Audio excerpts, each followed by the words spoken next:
అదే RTV app వార్తల్ని క్షణాల్లో చదివే అవకాశం ఉంటుంది. ఒక న్యూస్ పేపర్, ఒక టెలివిజన్ ఛానల్ మీ చేతుల్లో ఎప్పుడూ ఉంటాయి. 12,500 ఇస్తారు. ఇప్పుడు రైతు భరోసా 6,000 అది కూడా సెంట్రల్ గవర్నమెంట్ ఇచ్చేదే ఇస్తా ఉన్నాడు.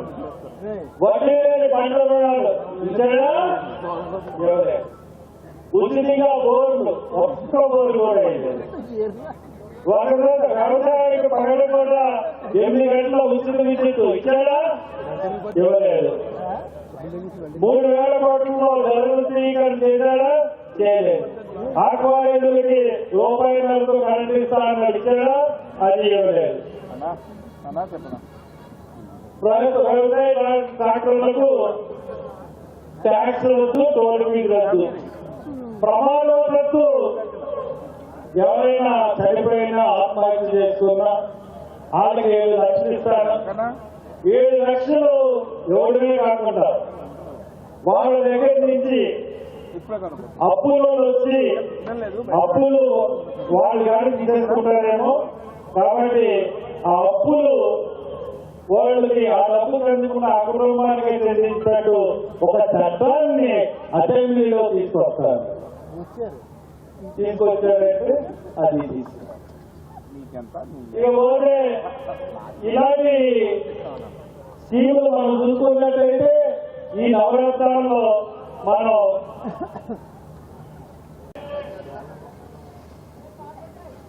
సప్లై నిధులకి చట్టబద్ధత తీసుకొచ్చి ఆ చట్టబద్ధత ద్వారా నిధులు కేటాయించాలి, నిధులు ఖర్చు పెట్టాలి.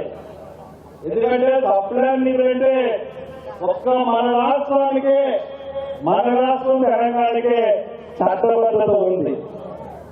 ఇంకే రాష్ట్రానికి చట్టబద్ధత లేదు.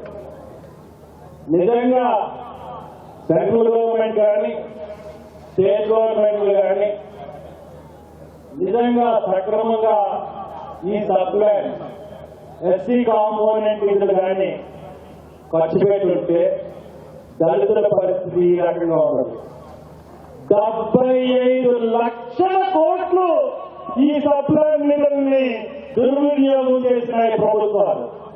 కేంద్ర రాష్ట్ర ప్రభుత్వాలు అన్ని కూడా సప్లై నిధుల్ని దుర్వినియోగం చేసినాయి. ఈ చట్టబద్ధత వచ్చిన కూడా దుర్వినియోగం చేసే ముఖ్యమంత్రి ఈయనే. పక్కన నిన్న బడ్జెట్ ప్రవేశపెట్టారు రేవంత్ రెడ్డి.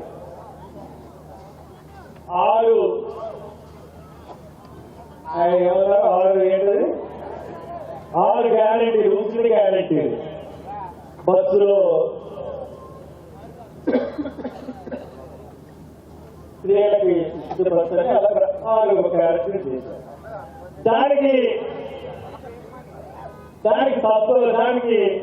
ప్రత్యేకంగా 53,000 కోట్లు నిధులు కేటాయి. మరి నువ్వు ఉన్నావు నవరత్నానికి బడ్జెట్ కేటాయించావు. బడ్జెట్ తీయదు కానీ అమ్మఒడి స్కీమ్ కి సప్లై నిధుల నుంచి తీసుకొచ్చి ఖర్చు పెట్టి నిధులు ఖర్చు పెట్టాలని ఎలా చెప్తున్నావు జగన్మోహన్ రెడ్డి? నువ్వు ఇది న్యాయమేనా? ఇది కరెక్టేనా? అది సప్లైను ఆయన చేస్తున్నది.